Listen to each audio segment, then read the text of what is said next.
नमस्कार दोस्तों, मैं पंकज कुमार मेरे YouTube चैनल 12 राशियाँ में आप सभी ज्योतिष में रुचि लेने वाले पाठकगणों का स्वागत करता हूँ। दोस्तों, आज का हमारा विषय है ग्रहों के प्रकार, भावों के प्रकार, मारक और कारक ग्रह और लग्न के आधार पर शुभ ग्रह का चुनाव और उसके रत्न। ठीक है, तो दोस्तों जन्म कुंडली में हम भाव को 6 प्रकार से बांटते हैं। पराशरीय ज्योतिष में ये बहुत ही इम्पोर्टेंट चैप्टर है, क्योंकि इसी से ये डिपेंड होता है कि कौन सा ग्रह कारक है, मारक है, या ग्रह को केंद्राधिपति दोष लग जाता है और वह शुभ फल नहीं अशुभ फल देने लग जाते हैं।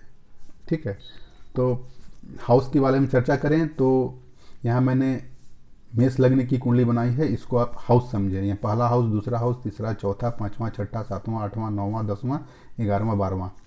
तो केंद्र हाउस 1, 4, 7, 10 को केंद्र हाउस कहते हैं। ठीक है, 5वां 9 को हम लोग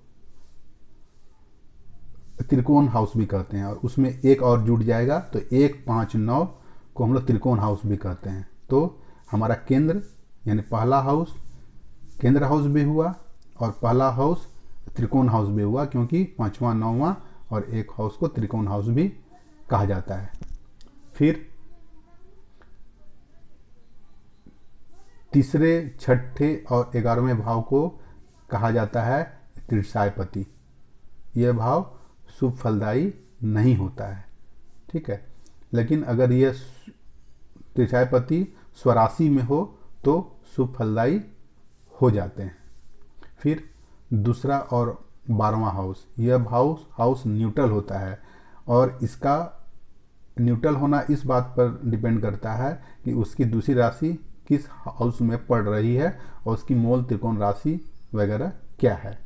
फिर अगला भाव है अष्टम। अष्टम भाव हमेशा ही अशुभ फलदायी होता है।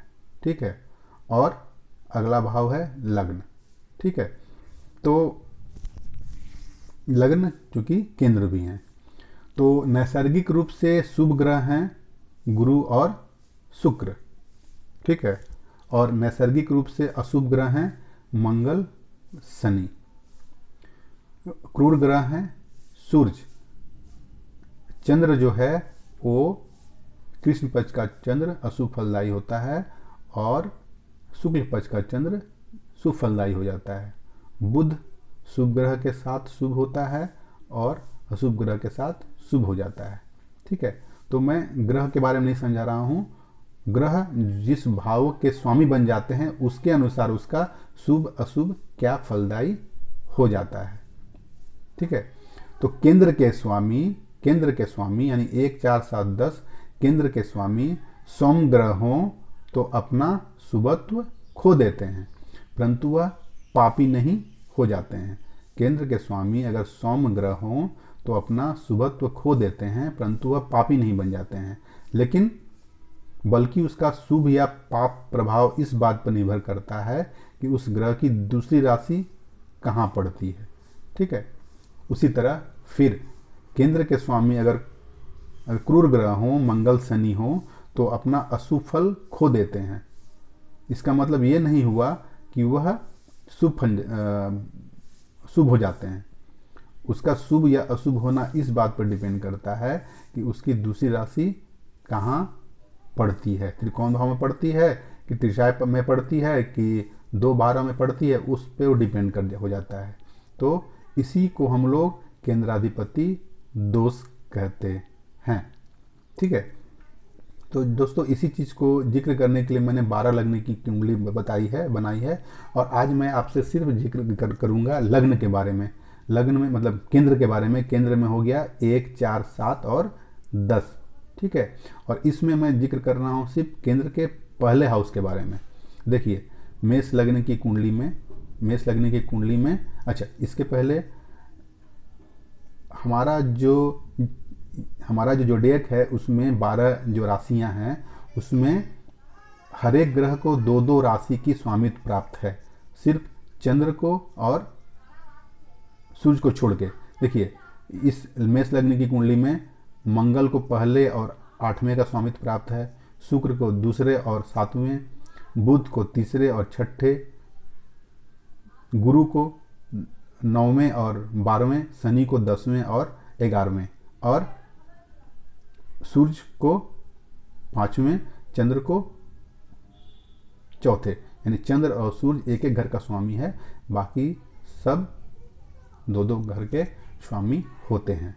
ठीक है, तो हमें ये देखना है लग्न होने के कंडीशन में कि लग्न का जो क्रूर ग्रह है वह लग्न हमारा क्रूर ग्रह है या सौम्य ग्रह है। सबसे पहले हमें ये डिपेंड करना है, और उसकी मूल त्रिकोण राशि किस भाव में पड़ रही है। अगर उसकी दूसरी राशि आती है तो मूल त्रिकोण राशि किस भाव में पड़ती है।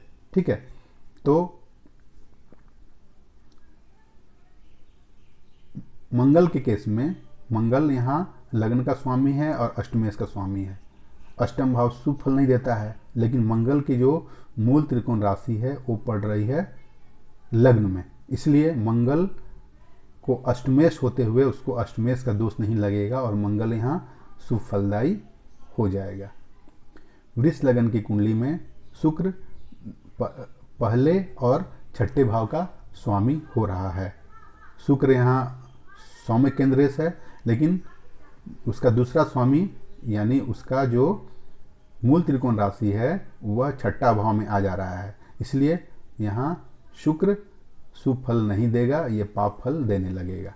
ठीक है, मिथुन लग्न की कुंडली में मिथुन लग्नेश है और उसका दूसरा हाउस चौथे घर में है, और इस लिहाज से यहाँ बुध शुभ फलदायी होगा। चंद्र कर्क राशि में, चंद्र अकेले हाउस का स्वामी है और वह लग्नेश है, इसलिए वह शुभ ही फल देगा। सिंह लग्न की कुंडली में सूर्य लग्नेश है और वह अकेले भाव का स्वामी है, इसलिए यह शुभ ही फल देगा। कन्या लग्न की कुंडली में बुध लग्नेश है। ठीक है, इसकी मूल त्रिकोण राशि भी लग्न में ही है और इसका दूसरी राशि 10वें भाव में है, इसलिए वह शुभ फल दे रहा है। ठीक है, तुला लग्न की कुंडली में शुक्र लग्नेश होने के कारण शुभ है। ठीक है, परंतु अष्टमेश होने का हल्का सा पाप भी है, क्योंकि उसकी मूल त्रिकोण राशि लग्न में पड़ रही है, लेकिन अष्टमेश भी शुक्र है। ठीक है, तो यहाँ सोम केंद्रेश होने की वजह से यह शुभ फल नहीं दे पाएगा। इस कंडीशन में मेष राशि में क्रूर था केंद्रेश, तो अगर क्रूर केंद्रेश है तो वह क्या हो जाता है, अपना अशुभ फल खो देता है। ठीक है, और सोम केंद्रेश होने से शुभत्व खो देता है, शुभत्व वह खो देता है। ठीक है, वृश्चिक लग्न की कुंडली में लग्नेश है और वह षष्ठेश भी है। ठीक है, लग्नेश भी है और षष्ठेश भी है, तो यहाँ वृश्चिक लग्न की कुंडली में क्रूर ये केंद्रेश है, तो इसलिए इसको षष्ठमेश का दोष भी रहेगा, लेकिन वह यह शुभ फलदायी हो जाएगा। धनु लग्न की कुंडली में